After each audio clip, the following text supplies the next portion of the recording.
So it's been a little over a week since SHOT Show occurred in Las Vegas. I went out there with a bunch of the team and I was there for 3 full days, and I mostly ran around and talked to different people, manufacturers and industry folks that I know. I didn't spend a lot of time looking at the new products and there weren't a lot, but there were some new products that were shown at the event.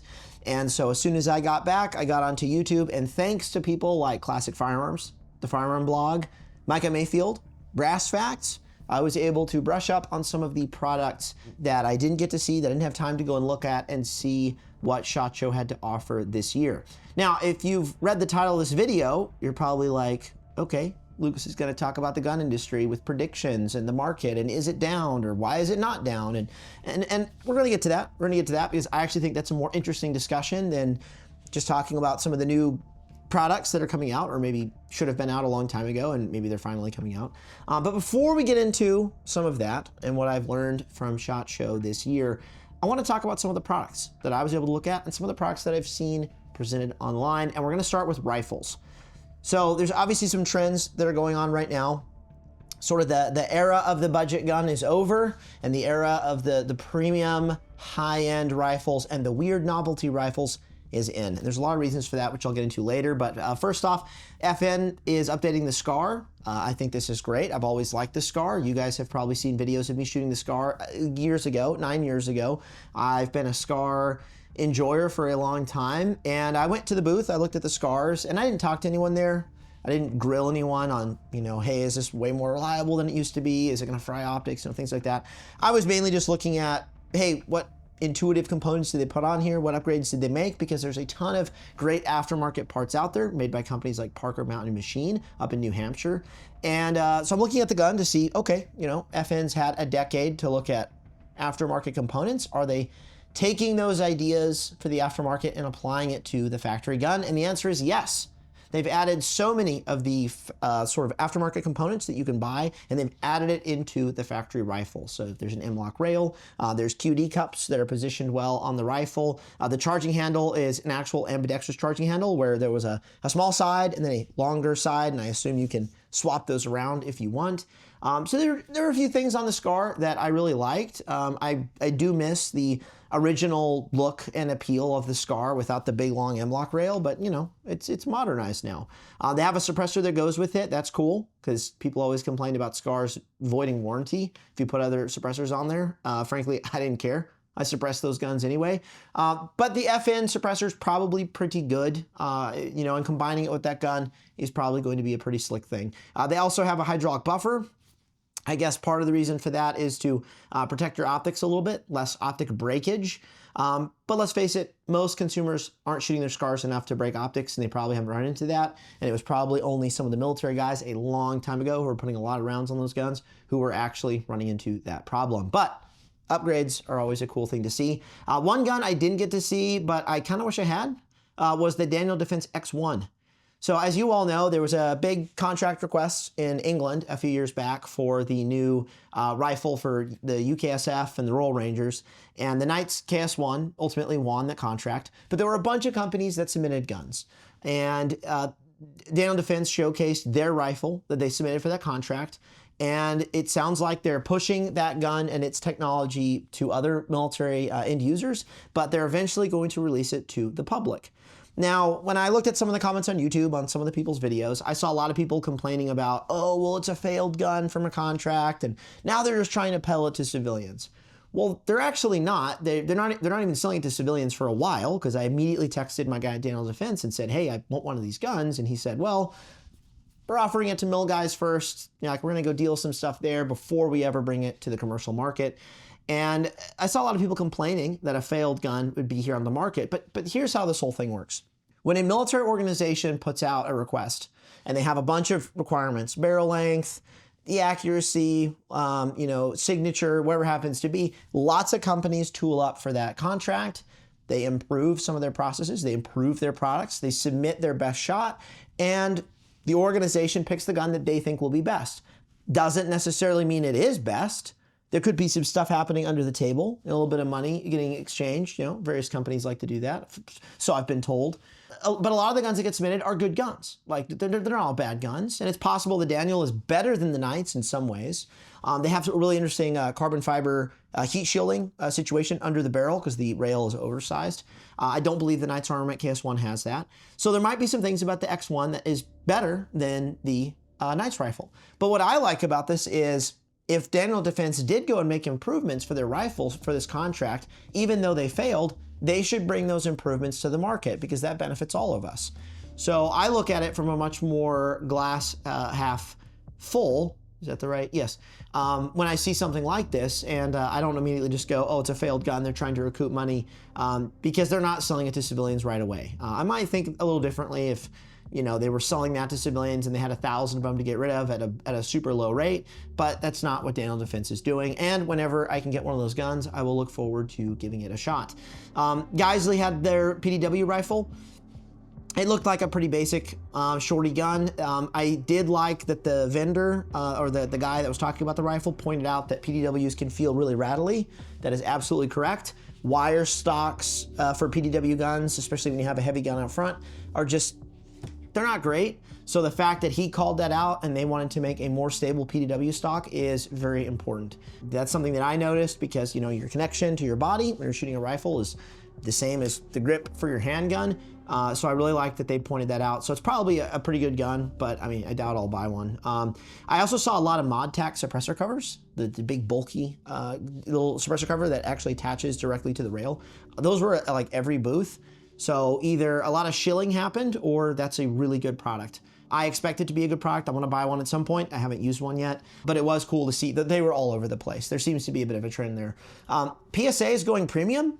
Now, I didn't go to the PSA booth. I don't have a whole lot of reason to go over there with my new business right now. That could change, but you know, I don't have a lot of business over there right now. But they had their AXR, ACR type gun. It's like the next version of the Jackal rifle. But they had premium optics and lasers, mauls, and different things like that on the rifle. And to me, that signals they want to play in the premium space. They don't just want to be in the budget space. And I would assume because that market's been hit pretty hard. A lot of people already bought guns. They don't need to buy more guns. And the premium guns is where you can squeeze a little bit of margin. And so looking outwards in, it looks like they're trying to go premium. And that'll be interesting to see how they do it. The rifle looked really cool. I don't think I would shoot one though. There were two guns that I did not see at SHOT Show that I was looking out for. One was the Surefire ICAR. I've heard really good things about this rifle. It is public knowledge. There's been some write-ups about it. I think it's still kind of a little hush-hush. Very impressive 6-arc rifle. At some point, if it's a 5.56 gun, I'm sure it'll be great as well. I went and prodded my guys over there at Surefire to ask about it, and they're working on it. We'll just put it that way. They're making a high-end product, and keeping up demand whenever that becomes available, I think it's going to be very difficult. It'll be an expensive rifle, I'm sure, but it looks really cool. And the rifle I was most interested in seeing, believe it or not, was the Glock rifle, and it was not at SHOT. In fact, I even bullied a couple of Glock people, and they did not appreciate that I asked about the Glock rifle. But it is public knowledge. It's an approved gun on one of the UK firearms officer lists of weapons that are approved. And I've talked to some folks that, you know, have used them, and everyone I've heard from so far really enjoys the rifle because it's a Glock. And I like guns that are like Glock. Reliable, no nonsense, they get the job done. And so I'm really hoping that at some point, it's probably not going to be till next year, the Glock rifle is available on the commercial market. And if the rumors are true, they're trying to price it below a DD M4 V7. So probably like $1,400. So that's the rifle stuff. Obviously, suppressors, a gazillion suppressors were at SHOT this year. I believe last year it was the same thing. There were a bazillion suppressors as well. From what I can tell, suppressors are not a insanely hard product to create.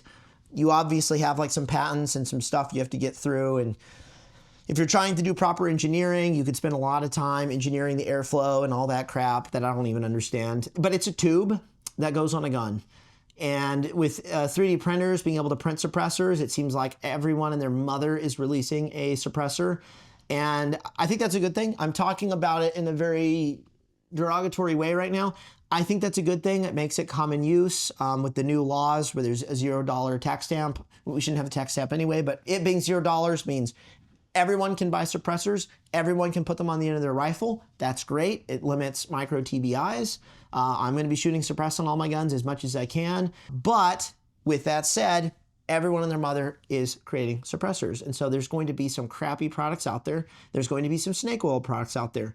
And I don't think there's a lot of content creators or people in general who really understand what makes good suppressors, way better than a okay suppressor. I mean, I don't even really know. For me, it's just shootability. I want a can that shoots really well, doesn't put a lot of gas in my face, and beyond that, I don't really care.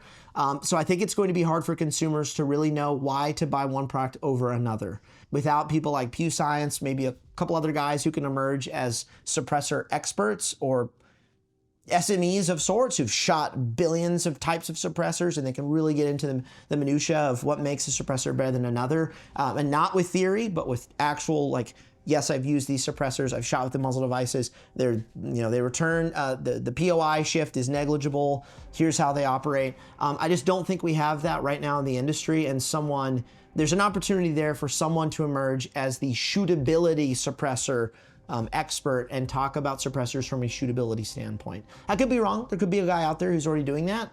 I just haven't seen it yet. Will that be me? Absolutely not. I don't shoot enough for that, and I don't want to devote my life to just a tube that goes on the end of a gun, as cool as they are. Now, I wasn't paying a whole lot of attention to the pistol stuff. I don't have a holster company anymore. I don't have a huge reason to do a lot of pistol stuff, but there were people at SHOT like Ben Steger. He's done some videos on the different pistols and kinds of pistols out there, and I saw some of his videos. Didn't seem like there was a whole lot of interesting pistol stuff. One thing I thought was interesting was the Aimpoint Koa is now open to like everyone. So I think there were CZs that I saw with them, M&Ps. Like, it's not just a Glock thing anymore. It is now like open season. So either Glock doesn't have the exclusivity, or I guess it's been a year since all of that. I don't even know. So it'll be interesting to see other people running those on other handguns. And it looks like a cool optic. I haven't been able to shoot mine a whole lot. So the fact that that's available for other people, I think is pretty cool. Joel Park came and found me. He asked if I would be willing to come by and check out the booth from his friends over at Zermatt Arms. I hope I'm saying that right. They make a really interesting 2011 style, well, it's not a 2011, but it's a striker fire gun, but it also comes apart really nicely, and it's very precision-y. It's not a good way of putting it. I think it was around $4,900, $4,000, so it's a very high-end pistol, but it takes Glock mags, and it locks back on an empty mag. So it's a very interesting sort of new form of pistol. The weirdest thing about it is it'll be carry optics legal. So it's basically like shooting a 2011 with a red dot in carry optics division for competition, which seems a little cheating, seems a little outside of what carry optics is supposed to be, like carry the gun and then shoot the match, but cool nonetheless. And the coolest part though is they've been working directly with Joel on fine-tuning the pistol for shootability, which is something that's very important to me. And he was there repping the pistol at the booth, and I respect that a lot. I respect that he's involved with them. They are interested in getting his feedback, and they're trying to make the most shootable gun possible, not just a cool gun for the sake of engineering, but no, let's make a gun that actually shoots really good. That's kind of the point of guns in the first place. So I thought that was cool for sure. But I will say, I didn't know about it till I came back. The Rideout Dragon wild pistol might be really cool, might be really dumb. I can't wait for someone who shoots a lot to actually get that pistol and run it, and not just shoot it a few times for like a video for YouTube, but actually shoot it. Ben, so I've been told, has bought 2 of them. So he's gonna probably run the crap out of those whenever they arrive, and I can't wait. Because when a new pistol is developed, especially a new kind of pistol, the first thing that needs to happen for that gun is not it's sold to a bunch of consumers who shoot it once a year because it's a cool, interesting gun that goes in a safe. It needs to go to someone who's going to use it really hard and shoot it like a professional might with that handgun. And I think historically when new handguns come out, it takes forever until they get in the hands of someone who does that with them. So if he's able to get a Rideout Dragon early before all the other people go out and spend $4,000 on them or more, and he can go shoot, 5,000 to 10,000 rounds through it and then do a video and say, yeah, it worked, it's great, like it was fun to shoot. That'll be excellent information for everyone who goes out and spends the money on the gun. They can feel better about the purchase. The company will sell more pistols, and other people who are more serious about buying handguns for shooting will be interested in buying the handgun, and not just people who want it because it looks cool. It does look like the Halo pistol a little bit. It looks like something out of science fiction. When you put the suppressor on it and bolt it directly to the gun, That thing is sick. I kind of want one.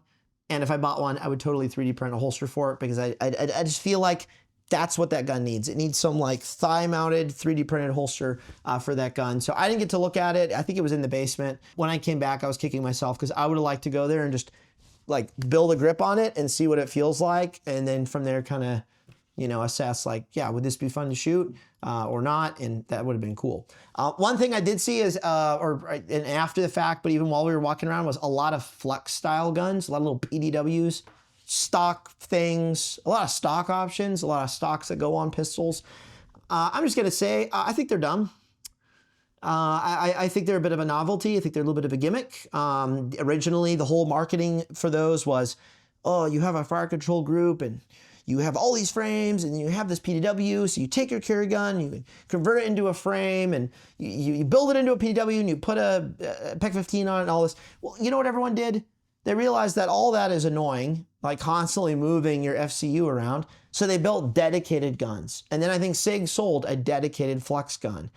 The whole marketing spiel for modular went away and they just turned it into dedicated guns. At which point I'm like, if you're gonna build a dedicated PDW, just build an actual PDW, get an actual MP5K, get an actual like hard use, properly designed gun and not some weird stock adapter thing that goes around a pistol. Like let's actually like build purpose-built like MP5Ks or TP9s or MP7s and not these weird things that are trying to be a handgun but also trying to be a PDW. Like it's not, in my opinion, it's just not the most practical use of money. It's not the most practical use of your equipment.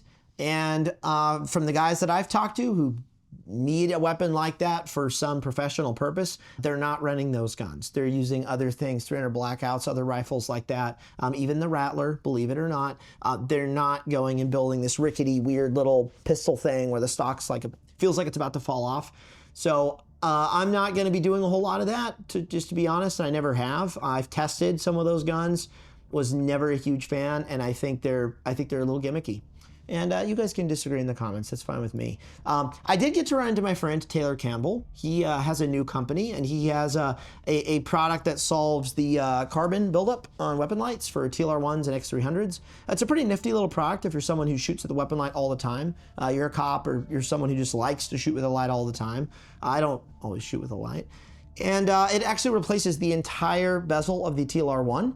And it still fits in holsters, and it, or most holsters or police style Spryland type holsters, and it protects your light from getting built out with carbon. And if you're lazy and don't want to clean it off, it's a cool little option. But he's an old friend. I've known him since he was at his old company and I was at my old company, and we talked a whole lot a long time ago. So running into him was a lot of fun because we haven't hung out in a long time.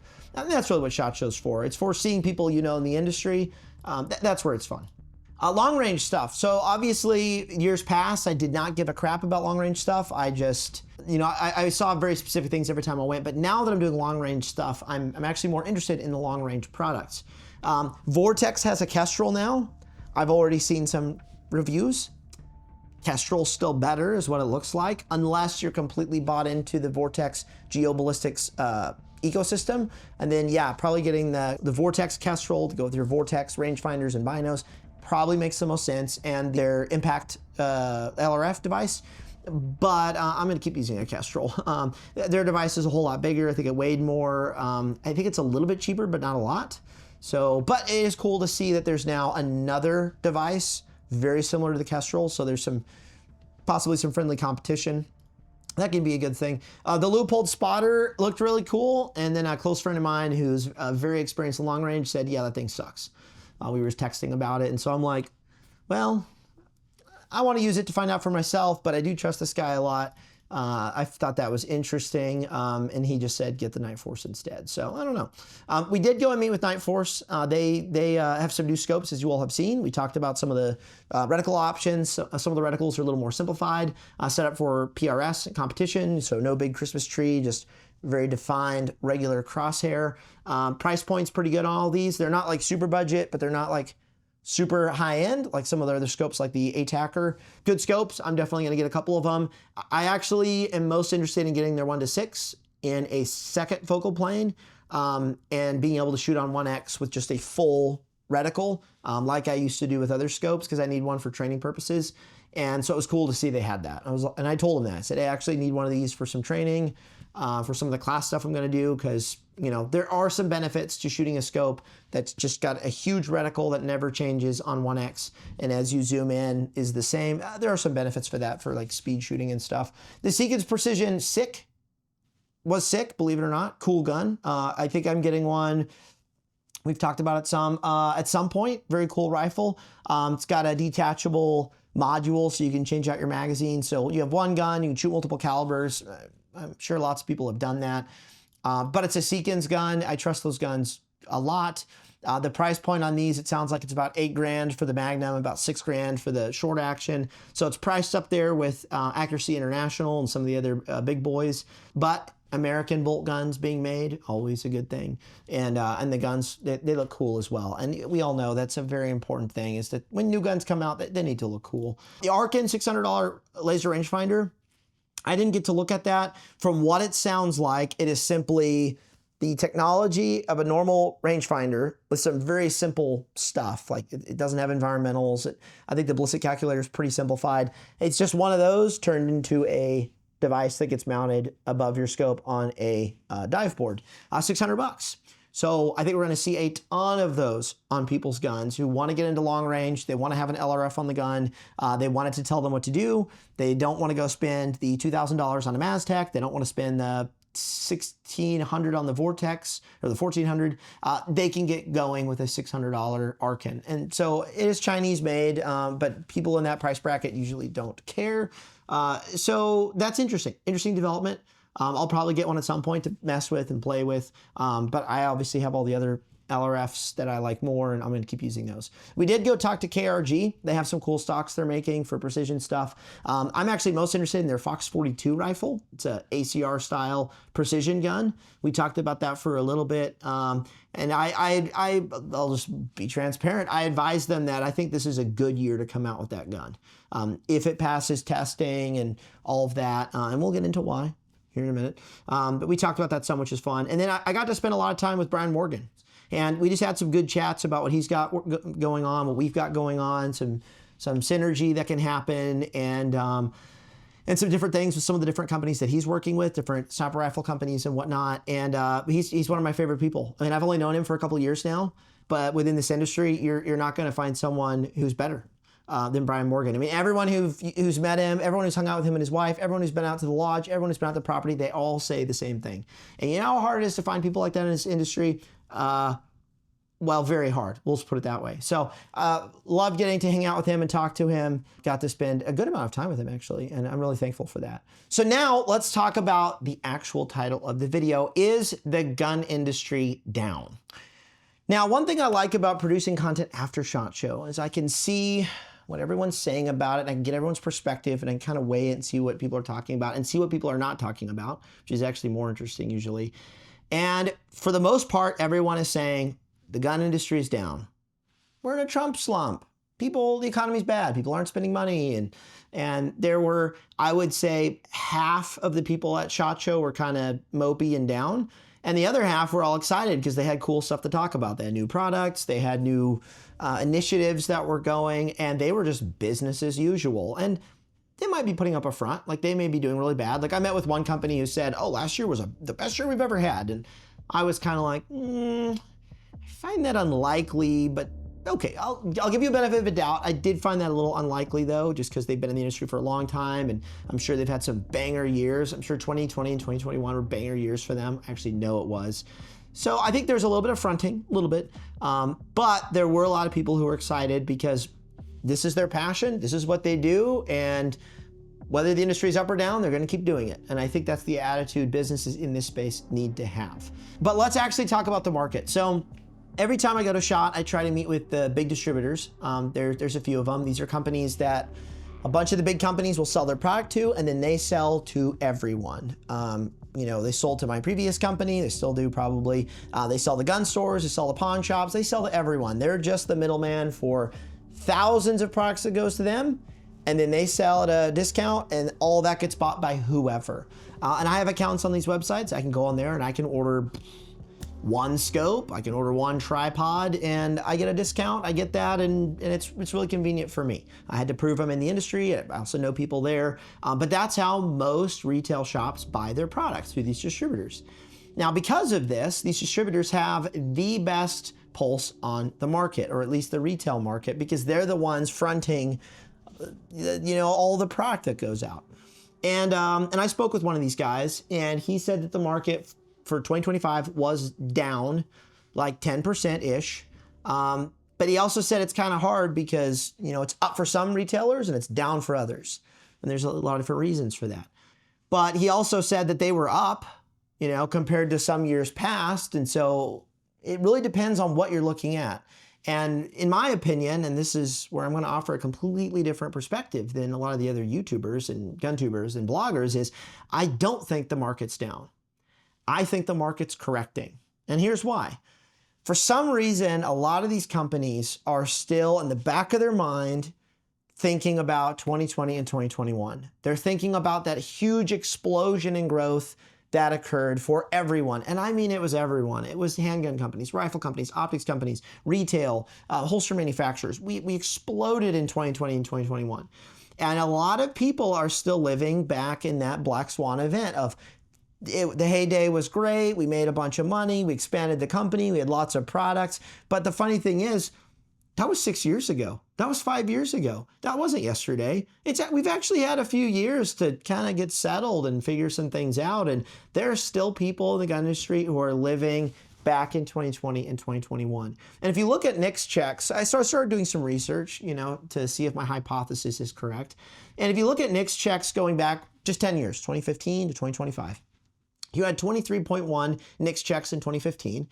And that rose, as social media blew up and as, there were some other political factors, elections and things. We went up to 27.5 in 2016, 25.2 in 2017, 26.1. So it's hovering, 26, 25, 27, 28 in 2019. And then in 2020, it exploded to 39.6. And then it dropped down to 38.8, and then it dropped down to 31.5, and then it dropped to 29.8, 28.0, and then 26.1. And if you just take the average of all 10 years, that's going to be 29.45. So my hypothesis is right now the market is correcting back to what we were doing back in 2019 and 2018. That is a realistic expectation of what the firearms industry should be doing, not these inflated massive numbers from COVID shortly after COVID as people caught up. That's just not a good way to look at the industry. Now, NICS checks are not necessarily the best indicator of how the industry is doing. You can look at publicly traded companies like Ruger and Smith & Wesson, and you can extrapolate from that. But NICS checks are historically used by a lot of people to see like how much activity and action are going. And NSSF, the people that put on SHOT Show, have some of their own metrics as well. But it is clear that the market exploded during 2020. And now is receding to some particular point. And I actually think we're pretty close to that point, going back to normal from when 2019, where we were at in 2019, 2018. But I think there's another component too. So I also talked to a couple of people at, while I was there about panic buying. Most of us have grown up during all the different panic buys that have occurred during firearms legislation that was getting pushed, obviously COVID, different things like that. And I have a firm belief at this point that the whole panic buying obsession is over. I think it will happen in some obscure cases, or if we have another black swan event like COVID that's huge. But for the most part, people seem pretty cynical now about whatever's going on. There was not a big sales event when Minnesota started popping off. In Minnesota, there was, in that state, because people, it's close to home, it's close to the situation. But talking to other companies, they were like, nah, we didn't feel anything on our end. Like, that's such a small, isolated issue that people around the entire country aren't going to freak out and buy guns over it. And I also think it's pretty apparent that the whole gun regulation discussion at a federal level is pretty much over. Nobody is that freaked out about an assault weapons ban anymore. It's been a long time since we've really concerned ourselves with those. Now, individual states are still being squirrely and unconstitutional and stupid and horrible. But at a federal level, we're not seeing a run on guns because the anti-gun discussion is basically dead. Now we have other things like immigration and wars and bombing Iran, things like that. Like nobody's really talking about assault weapons bans, which was a huge sales event for companies in this industry. Every time someone proposed a bill, every time a bill was starting to move through the House, or was picking up some steam after a shooting, lots of people would sell product. We sold lots of product whenever that happened, but that doesn't really happen anymore. I feel like people are pretty cynical now. They already have guns. Things happen and they're just like, oh man, like things happen, I'm just gonna keep buying ammo like I normally do and I'm not gonna get crazy about it. So we don't have some of those modifiers like we had the last decade, and I think that's a good thing. I think companies can now forecast a little more comfortably, and more importantly, I think firearms companies are now going to have to compete on innovation and quality products over just having availability.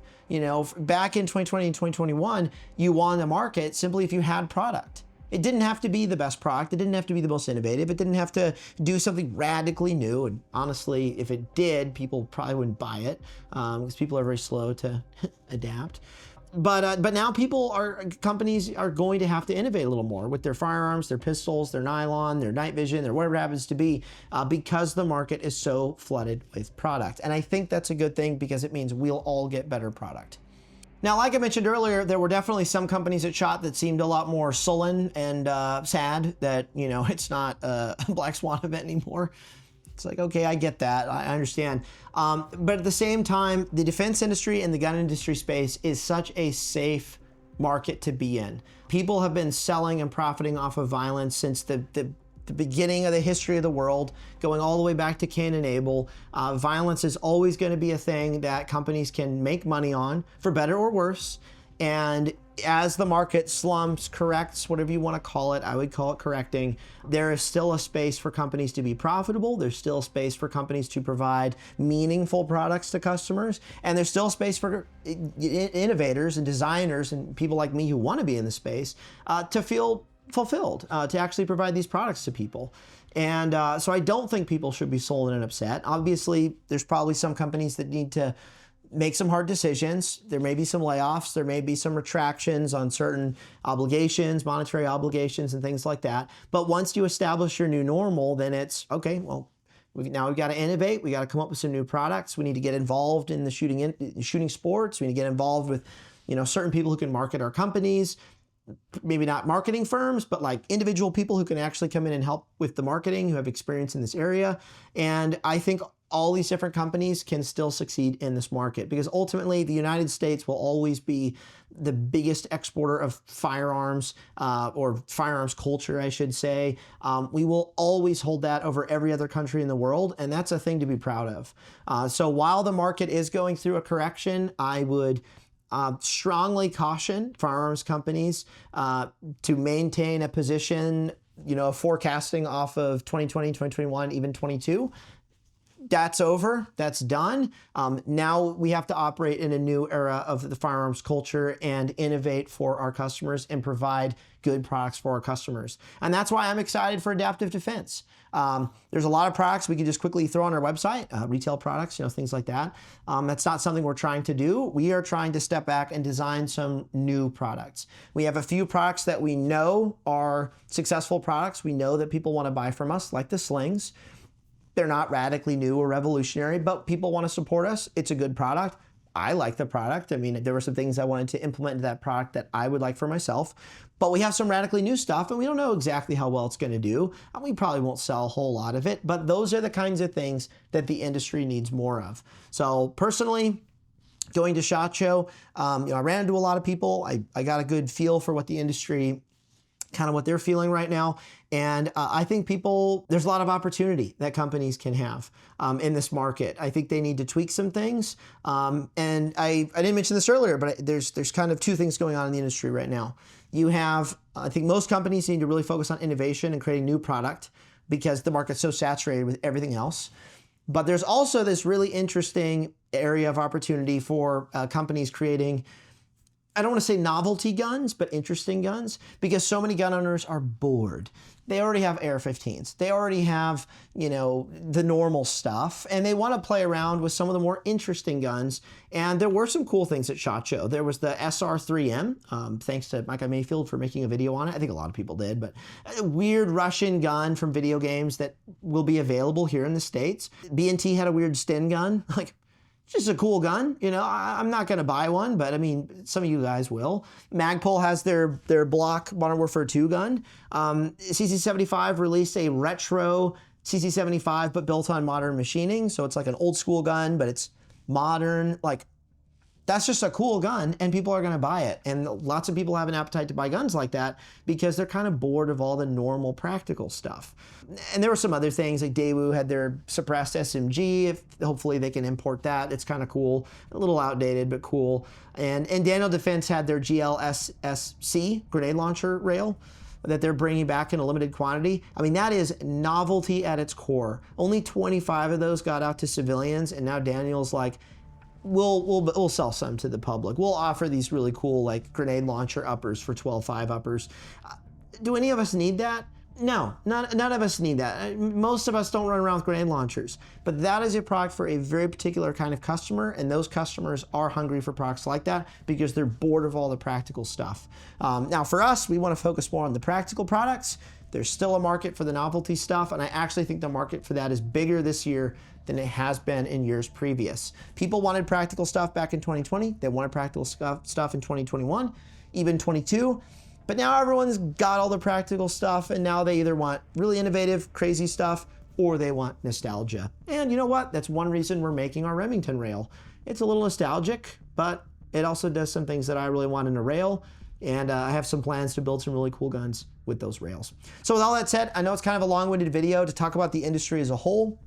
I could talk about it a whole lot longer and talk about some of the things that I saw at SHOT Show, but I think companies should go into this year looking at the market and start planning for even next year with a good attitude and be more optimistic for the market and really focus on innovation and put 2020 behind you.